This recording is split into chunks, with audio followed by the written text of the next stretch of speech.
Welcome to the National Newspaper Publishers Association's Let It Be Known. Judith Browne Dianis has served as a lawyer, professor, and civil rights advocate in the movement for racial justice, hailed as a voting rights expert and pioneer in the movement to dismantle the school to prison pipeline. Dianis leads Advancement Project National Office's work in combating structural racism in education, voting, policing, criminal justice, and immigration. Like many, Judith is looking at tonight's State of the Union address with a certain lens. She says at the State of the Union, President Biden must do more than push policies that allow police to keep harming Black people. This year, she argues, we need to hear more than shallow promises for solutions that exacerbate the problem of policing. Joining us now are Judith Browne Dianis and attorney Robert Tarver of the Tarver Law Firm in New Jersey. How are you guys doing? Good. How you doing? Good. Thanks so much for joining us.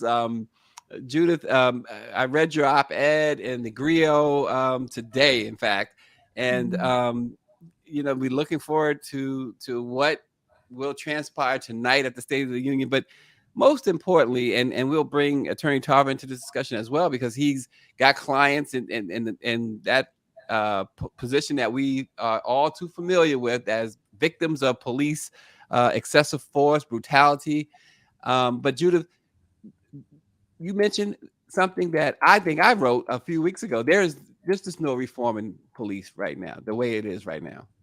Yeah, I mean, if we, we keep seeing the same movie over and over again, and it's a horror movie for Black people, and and we keep throwing money at the problem. I mean, what other area would you just keep, or business would you just keep throwing money at it, and it is remains a problem, right? And this isn't just like a problem, but Black people are dying at the hands of police.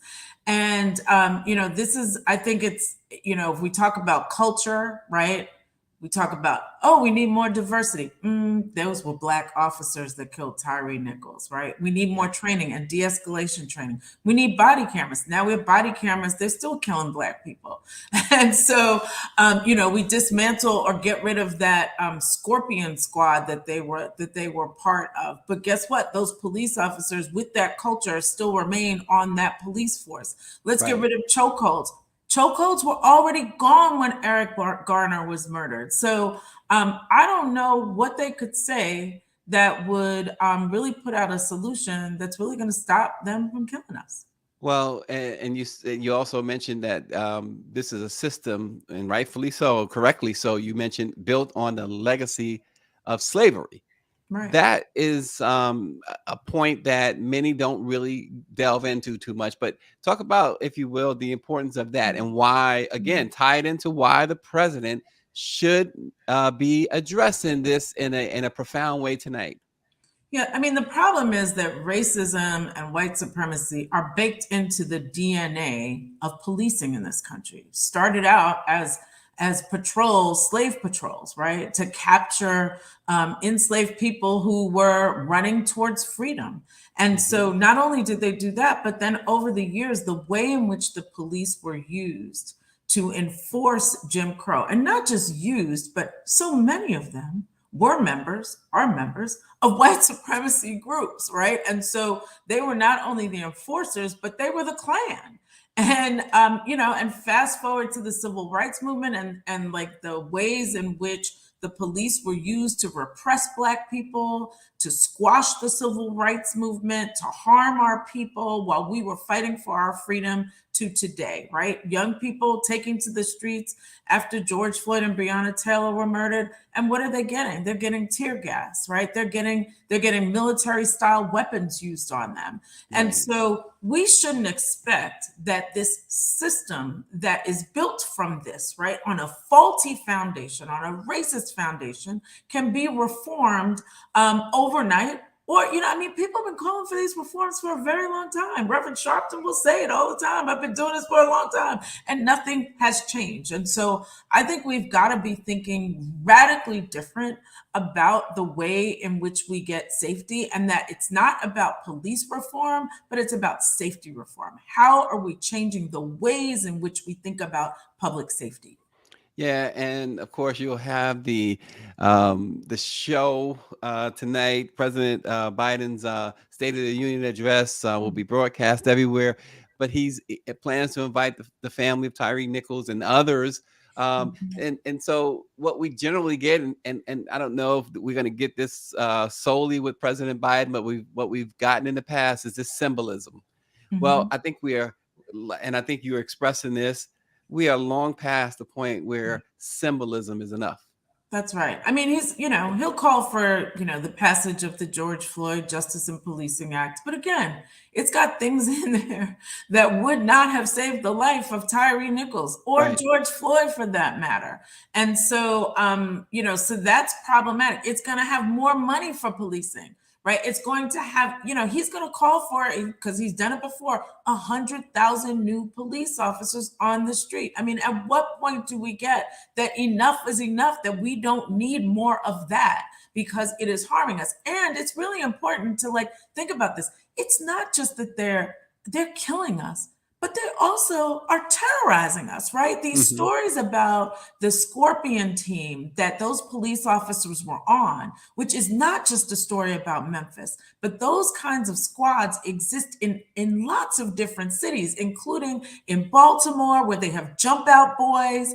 The way it's stop and frisk for motorists or stop and frisk for people who are walking down the street, who are innocent people walking down the street in their own communities who are getting terrorized by the police. We should not be living in terror. And what is happening is that white people get serve and protect. We get law and order. And it's not working, and it is harming our community. And we have to call it out and say, we have had enough of this, and stop with these little reforms that are going to do nothing. Well, let's bring in attorney Robert Tarver of the Tarver Law Firm in Jersey. And Attorney Tarver, I know you have some cases or have had some cases in which you've got clients who've been in that position that we're talking about, on the other side of that police baton, the other side of that police weapon. One of the things that whatever they carry in their belts, right? You got clients that's Yeah, been on the other side yeah. of that. hmm it's interesting because I agree with everything that your guest has said. I have a unique perspective because I was a prosecutor and I ran the narcotics strike force. And back in the 1980s, when they first started the jump out boys in Miami, when we brought people down to train with them. So I saw what that did. That changed the complexion of policing in a very major way. Not that it wasn't already bad. I also was the city attorney for a number of municipalities, and I supervised those police officers. So, it's interesting to say that they can't be reformed because she's completely right. But if you believe that reform means change, I do believe there's some changes. And I've advocated for a long time. You can do two things to make something change in policing. It won't change because they have more concern for Black people. That's not what's going to change it, because their systemic racist attitude is going to be what it is. But two things you can do. Number one, you can have deterrence. And deterrence means that officers will be prosecuted routinely, swiftly, like they were in Memphis for those types of problems. The second thing is this, and nobody really thinks about this, Stacey. If you want to change what these officers do and how they behave, it is the insurance companies who are at the root of doing it. Because these settlements that get paid out, these expenses that get paid out when they do wrong, are paid out by the insurance companies. And if the insurance companies were to say 2 of these incidents in a year and your rates go up 75%, I guarantee you things would change in a big way, because you'd have top-down supervision. Now, that's never going to eradicate the racist system of policing. But what you can do is you can put other incentives in place. That's all you can do at this point. Well, and Attorney Tarver and Judith Dianis, uh, um, you mentioned about the insurance rates, but here's the thing with these payouts: who's actually paying this out? Where's the money coming from? Isn't it coming from the taxpayers? Absolutely, And absolutely. so really, part of that reform, and I thought both of you, Judith, you can jump on it. Shouldn't that be that big QI word, qualified immunity? Judith, go right ahead on that one. Yes. I mean, yeah, that's one of the things that needs to be done. Yeah. I mean, police officers know it. okay, you ain't coming for me because the law protects me, right? And the way that qualified immunity works, people need to understand, like qualified immunity. So if I did something and let's say there was actually a story like this where an officer sees somebody, puts somebody on the curb and beats them when they're on the curb, right? He can get off because no court has held that being on the curb was unconstitutional, right? Maybe somebody being standing up or sitting on a car was unconstitutional, but not sitting on a curb when the officer beat him. So, it is, I'm trying to simplify it, but that is what qualified immunity does. Well, it protects the officers. Yes, it protects the individual officers. But here's the thing. You know what? I don't know that that's going to be the thing that's going to break this. Because, Okay. when you think about, for example, people say we need the death penalty because it will serve as a deterrent to people. It does not. Right. Study after study has shown that it does not show that. Those officers that killed Tyree Nichols were in a rhythm of showing their power over someone. They wouldn't have stopped to think about, oh, I might get convicted for this, right? Because the other part of that, right, is that they didn't know that the culture, not just the law, but the culture is going to protect them. Because they then, after they killed him, they stood around, and after they beat him, they stood around and talked about the lie that they were going to tell to cover it up. Because the culture allows them to protect themselves and to protect each other. Here's the one thing that studies have shown, that deterrence does work with people who have something to lose. And that's why I think that police officers in a number of ways may be more susceptible than most for that type of thing. But I don't disagree with you at all with that analysis. Part of the issue, though, Stacey, is you asked about what Biden can do. Right. Let's be honest and let's be real. There is not a doggone thing that Joe Biden is going to be able to do except to talk about what should happen, to show sympathy, to evoke thoughts and prayers. But he can't go into individual departments and do anything. He can't change qualified immunity. He can't, he can't do a lot of those things. So, I think really so. But I do think, agreed, because these are local police departments, except for billions of dollars go into policing from the federal government, right? And so the stick and the carrot, right, is something, right? And what he's doing, he's pro-police. He's always been pro-police. And so that's the Congress. The problem is that's the Congress. Right. So he has to have a Congress. Congress. No, definitely. He has to have a Congress that's with him, right? Because the Justice and Policing Act is not getting passed, right? It's just like in this just Congress, not happening. Yeah. Even in the last Congress, it didn't get passed. When Dems had control of Congress, it did not get passed, right? And George Floyd had just been murdered, right? And now people are saying, well, maybe, Tyree Nichols, his life will push them. George Floyd's life should have pushed them to do it, but it didn't. Well, even before that, right? Right. And so the thing is that, agreed. There are incentives that they can build into money that comes out of the Department of Justice. I still think that is wrong because I don't think that police departments should get more money. I actually think that what we should be thinking about is how we transform the way that we do public safety. We need to take cops out of all mental health incidents. We need to take cops out of traffic stops. We can do civilian ones. Several cities are doing that right now. The more that we can limit our interaction, Black people's interaction with the police, right, the better, because it is that little traffic stop, because you had a tail light that was broken, that ends up in your death. And that's why we need to be thinking about the ways in which we get police out of our lives. Well, in the State of the Union, he's going to talk about public safety. What we don't see in the breakdown given by the White House, we don't see any specifics on how he's planning to lay out any options in which Congress or anyone else can consider in which they can change the police. And I think that's the aggravating factor here for many African Americans, if you will. Judith is expressing, I think, that type of, she's expressing that in a lot of ways, that we need to hear the president of the United States take the lead on the biggest platform that he has and say, this must stop. and here is some sort of plan, if not a comprehensive plan, to stop it. And we're not just talking about that same old reform, that thoughts and prayers type thing. Well, I'm certain he's going to do that. There's no question in my mind that you're going to hear Joe Biden get up there. Yeah. You're going to hear Joe Biden talk about what should happen and how wrong it is. And he'll even go into some of the history of America as it relates to policing, I believe. But ultimately, what is that going to change? When you have a Republican-controlled Congress that is dominated by the likes of a Taylor Greene and a Matt Gaetz and a Boebert and a Gosar, who are openly hostile to African Americans and everything that we stand for. What is that going to change when the majority now controls the purse, the pocketbook, and everything else?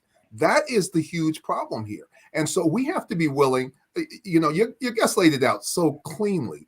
We have to be willing to start looking outside of the box at some other strategies. We have to, in addition to the things she talked about, we need to demilitarize police. This whole model of military. Absolutely. Look, I was in the United point. States Marine Corps, and I will tell you something about militarization. It creates a certain mindset. And that same mindset, which is an us against them, combat minded, is what they carry over into policing. That has to stop. We have to get to a civilian based model of policing. Well, here, just as a little bit of a preview from the White House. So he's going to highlight accelerating progress to end cancer as we know it today, bringing America's cancer research system into the 21st century, tackling the single drive of cancer deaths in the country. That's where he's going to start focusing. Then it's the veterans, right? Their families, caregivers, and survivors, reducing veteran suicide. Now, these are large fact sheets from the White House with subheads, and when you scroll down, that's the list of subheads. Mental health crisis. There is a small area in which it appears that the president will discuss safer communities, which will entail policing. It's a very small area. Everything else large. Opioid crisis, fentanyl. So Judith, I'm just getting the feeling that we may be disappointed in what we hear tonight. Yeah, I mean, yeah, we will. I mean, first of all, he's got to take this opportunity to toot his horn, right? And he can't toot it on policing, right? He's got to talk about the economy. He's got to talk about the things that are going right. And policing is not one of them. And unfortunately, what I would want to hear from him, we're not going to hear, which is that, I've had enough of this, and what we're going to do is we're going to start cutting back this money and we're going to start putting it into different kinds of safety. That is not what we're going to hear. He could say something like that. But again, he's pro-police, so he's not going to say that. Yeah. And I think that at the end of the day, Black people should know that we're not going to see the end of police killings anytime soon. Even if they got all the votes to pass that Justice in Policing Act, it would not be done.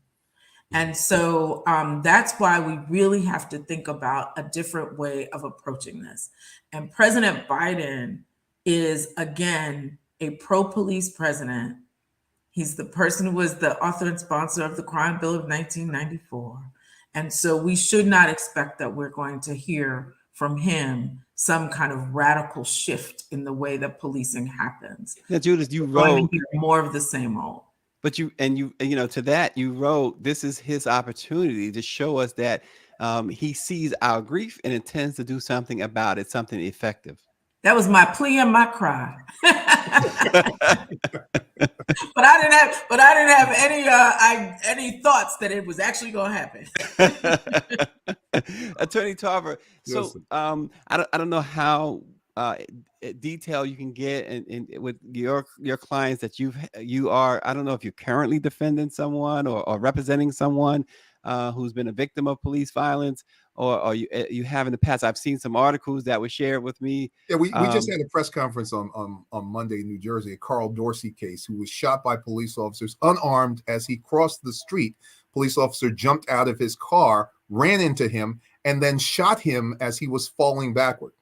Again, an unwarranted shooting, an unnecessary shooting. Another Black life ended just simply because this police officer made a decision that wasn't rooted in law. And this is what's happening in America. This is American justice. This is how things are happening on the regular and on the daily. And Carl Dorsey's not a name you heard about, but you've heard about the George Floyds and others. There are so many of these stories that are out there of people of color routinely getting shot down, mowed down by police officers with no consequences. In this particular case we're talking about, grand jury returned a no bill, which means that they were taking no criminal action at all. Which means the only thing we're left to do is to sue, which means that once again, we go back to the whole idea of the insurance company paying out. And you asked why the taxpayer doesn't really get up in arms about this. Well, in a number of ways, the taxpayers support this because that's the price that they know they have to pay for the overseer system. You know, this is what we have to pay to keep them in line. So we'll pay out the families or whatever else like that. But you just continue to do what you need to do. So it's a very insidious system. And this is the kind of part of the work that I do here. But it's not a work that we really should be looking to as justice. You know, you can't bring anybody back.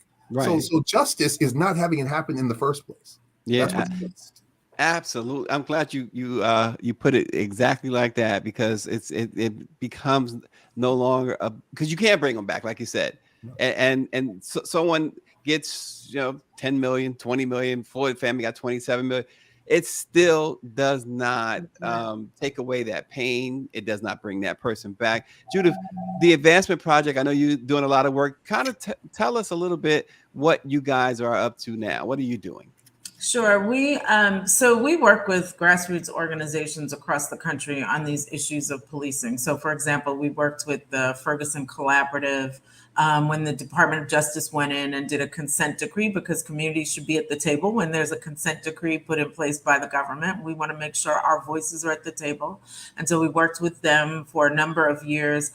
In Memphis, we are supporting, there's a group called Decarcerate Memphis, which has been doing work on these policing issues for quite some time. And their demands are transparency. They also want to take police out of traffic stops. And so we're supporting them with some research. And so that's the kind of work we do, is like grassroots groups that are trying to change the way in which public safety is done in our communities. We support them with research and litigation when necessary.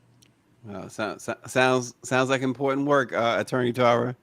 Oh yeah, that's real important work. And you know what? There's so many people on the grassroots level who are getting things done here. But it all ties in together. You know, this all ties into the criminal justice system, to the excesses that we face, to people not getting fair trials, to improper arrests, all the way up to the Supreme Court not being able to do anything about qualified immunity. People say, well, we can't do anything about. Well, you can. You can if you have the different composition of a different court. This court has showed that they are willing to overturn precedent. And so they can overturn the precedent of Harlow versus Fitzgerald, which is what brought up qualified immunity in the first place.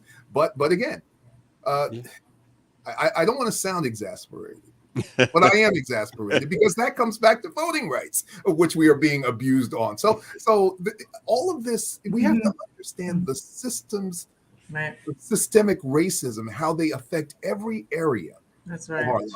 And this is a wonderful example. Interesting, Judith. Attorney Tarver, he came full circle, right? He easily came full circle. Voting rights and justice on that. George Floyd Justice and Policing Act and voting rights. It's interesting that they continue to connect. It never stopped connecting, right? The voting rights and this police violence, really, because when Floyd was killed, the two things that lawmakers and others talked about was those two bills, the John Lewis Voting Rights Advancement Act and the George Floyd Justice and Policing Act. Prior to that, when Sandra Bland was killed, I mean, we can go on, Eric Garner. It was always tied to two things, it seems. Right. I mean, it is. it's just all, it is all connected. To your point, it's like it is, you know, we're in really difficult times when it comes to racism and white supremacy in this country. You know, if you think about it, like this morning, news broke of like two white supremacists trying to like shut down an electric grid in Baltimore because they wanted to destroy the city, Right. black city, right? And so so all of these things are connected, and so much of it is connected to power. Who has power and who doesn't, right? And like who gets to control and make the decisions, and who gets to be held accountable, and by whom, right? And so voting rights is part of that. That struggle around voting rights is about who gets to make the decisions in this country over things like policing, right? Which is an institution that has been known to control Black people since its very beginning, right? And so we've got to be able to see the connective tissue between these issues, so that it's not just this thing over here, but it's the whole thing that we have to be focused on. Attorney Tarver, extend for a second with voting rights. So the Voting Rights Act was something that had to continually be renewed, if as it were, right? You know the Constitution as well as anybody. How many other amendments in that Constitution has to be renewed so often, to the point where the Republicans worked for 40 years or more to get that Voting Rights Act Well, really removed? I'm not aware of the renewal of any constitutional rights, but the fact of the matter is, steadily and over the years, the Voting Rights Act has been chipped away. Section 5, That's right. all the other sections, by Justice Roberts and the others who sit there now and act like they are so upset about the direction of the court and call for civility when they have been doing the most uncivil thing, which is taking away the rights of millions of Americans to effectively exercise their right to vote. So we should make no mistake about where we are here. In every area of Black life, there is an erosion of our rights. And the intersectionality, as Kim Crenshaw likes to talk about, there is intersectionality in all of these things. Again, if you were able to effectively exercise your right to vote, perhaps things would be a little different in terms of the composition of this Congress. I'm not saying that that's necessarily so, but perhaps that would be it. That there's a very, very, very serious consequence to not being able to exercise your right, to being impeded in any way. And as Judith pointed out, you have groups who have made it their mission at this point, their racist mission, to make sure that power is vested in white America and it never changes hands. And they are willing to do it, as Malcolm said, by any means necessary. And we have to be prepared by that fact, and with that fact. Well, Judith, the State of the Union is tonight. Attorney Tarver mentioned the Supreme Court. The justices will be there. It's that whole pomp and circumstance that happens all the time. But bottom line, Judith, as we go into the State of the Union, because we're going to be talking about this tomorrow morning on Let It Be Known, and then special tomorrow afternoon as well. But Judith, the bottom line for you, and really, well, let's say this. He goes into this, and like, no matter what he says or does, he could say everything we want to hear. It doesn't mean he's going to get done. But just, again, break down the importance of him being forceful about this particular issue.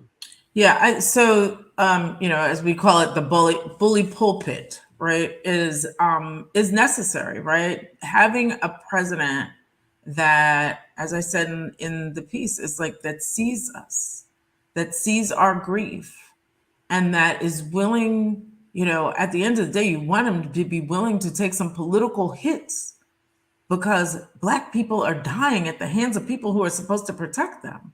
And so using the bully pulpit to say that this is enough, and to show some leadership, and to even, it's like, call on Congress, but then also call on the states to do something, call on local governments to do something. Use that moment to actually show that this is an issue that must be dealt with, and that must be dealt with aggressively, and that we have to, step away from the idea that police can do no wrong. And so it's important to hear that, right? It was important when we had President Obama to hear him use the bully pulpit, right? And Right. so important. But again, at the end of the day, we won't see a bill passed or anything like that. But narrative is important to show that this is something that we must care about and we must do something about. Yeah. Well, Yeah. Go ahead, Attorney Tarver. Yeah, no, narrative is important. But let me just say this. If this were Lyndon Baines Johnson, a Southerner from Texas, we never thought would have emerged as a civil rights champion. Lyndon Baines Johnson would have walked down to the floor of Congress, would have demanded to stand in front of them, would have taken his finger and pointed it at them and said, this is what you're going to do, whether or not they did it or not. This is what you're going to do. We need that kind of strength and drama from this president on this issue. He is in that seat because of people of color. He's in that seat because of Black people. There is a debt to pay from Joseph Robinette Biden to Black America, and he can start paying it tonight. Well, and he has the perfect setup. Unfortunately, the perfect setup, I should say, with the death of Tyree Nichols still hovering over this country, hovering over police and Black people everywhere. The death of Tyree Nichols is exactly the backdrop that was there 2 years ago, but now he's in a position to take care, to say, as Judith is, she's looking for, we all are looking for, to really, lay down the gauntlet. As you said, Lyndon Johnson probably would have done that. I shouldn't say probably, the way Tarver said it. He would have. So He did it. Yeah, he did it. Yeah, you're right. He did it. Well, that ain't happening this time. That ain't happening. Well, you know what, Judith? The great thing is that tomorrow we have Judith with us again at noon for a special Let It Be Known with Michael Harriet of the Grio to discuss the State of the Union. So we're looking forward to, after hearing what the president has to say tonight and listening to everyone else dissect it, we're going to get the real point of view, the Black perspective from Judith Browne Dianis and Michael Harriet. Looking forward to that. And of course, we are so appreciative of Attorney Tarver as always. And we want to continue to follow your case, Attorney Tarver, because like you said, too many have not heard of that situation in the Garden State. So we want to really shed some light on that as well. Judith, Attorney Tarver, thank you so much. And we look forward to more tomorrow. Thanks again. Thanks so much.